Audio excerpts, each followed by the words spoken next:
Olá, esse é mais um vídeo da disciplina de toxicologia e no vídeo de hoje nós vamos tratar sobre o assunto ecotoxicologia.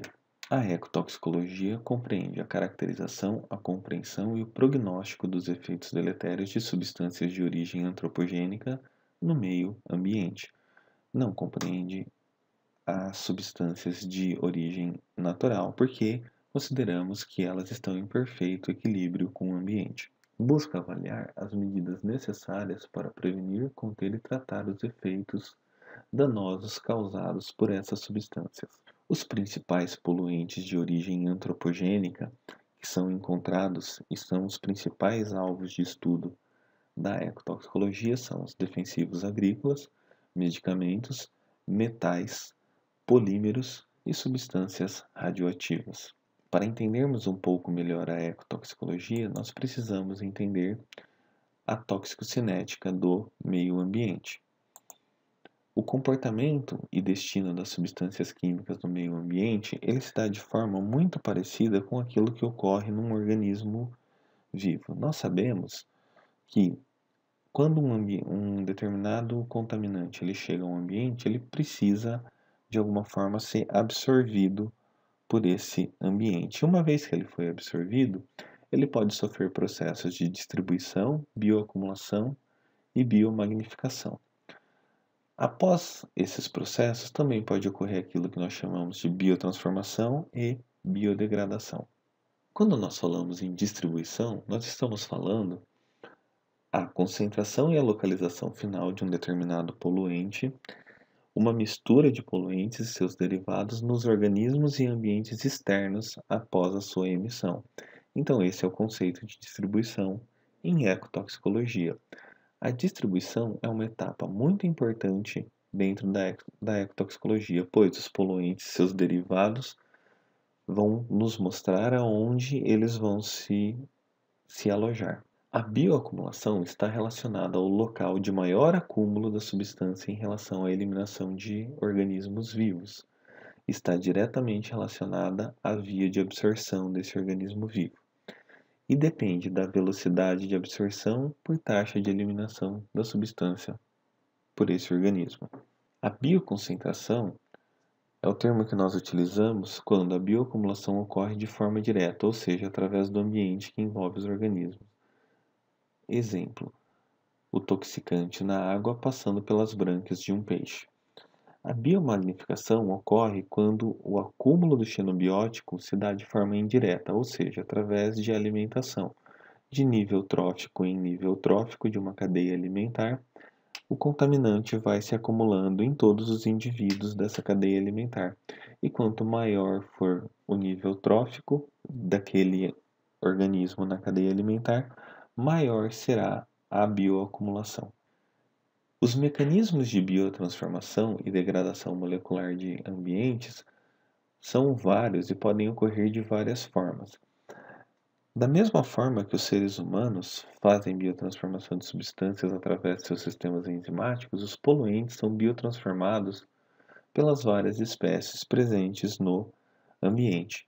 A velocidade de biotransformação é um parâmetro importante dentro da ecotoxicologia para estimar a sua toxicidade. Pode ser muito complicado identificarmos os diversos tipos de metabólitos formados nos diversos tipos de espécie.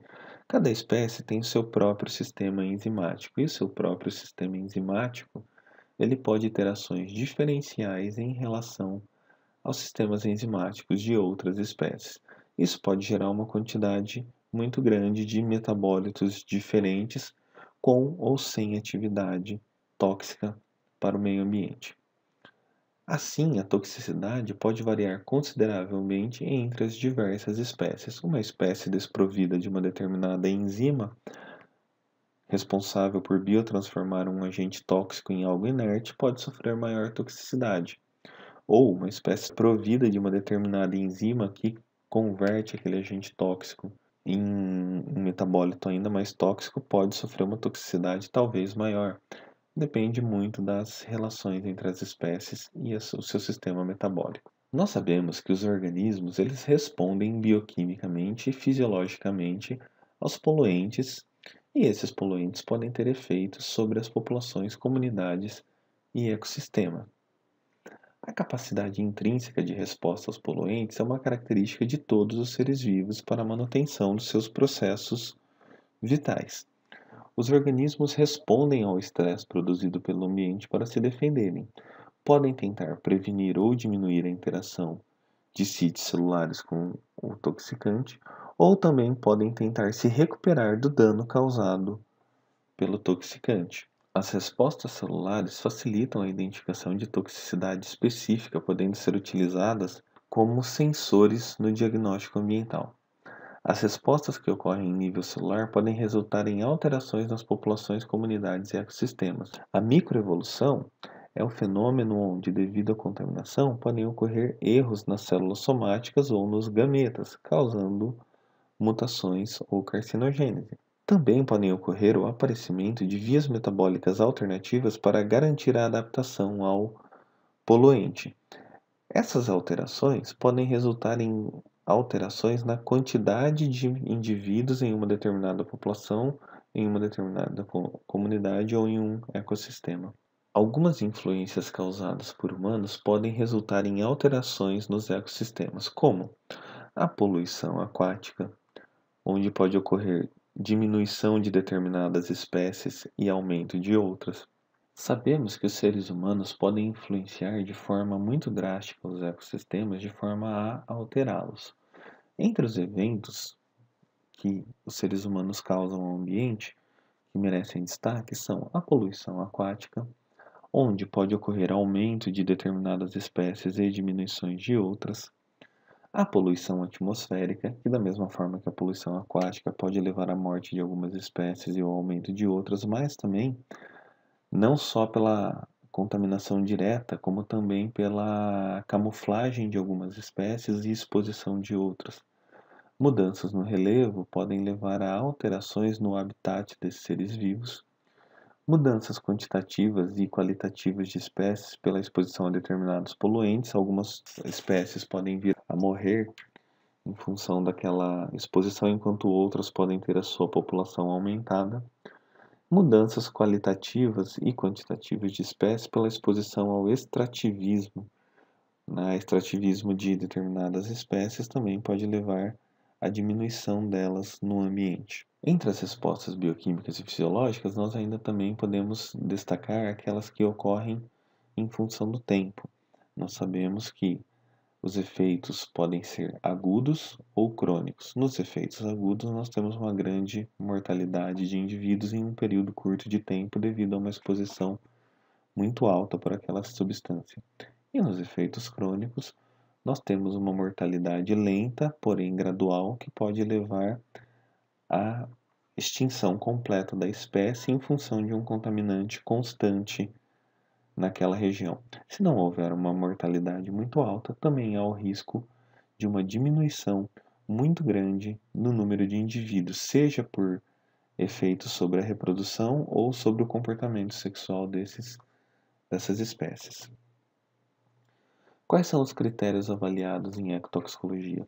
Aumento da mortalidade ou redução da mortalidade, aumento ou diminuição da capacidade reprodutiva, também aumento ou diminuição do crescimento, genotoxicidade, aumento ou diminuição do consumo de energia entre os vários níveis tróficos de uma cadeia alimentar, concentração da poluente no tecido daquela espécie de ser vivo.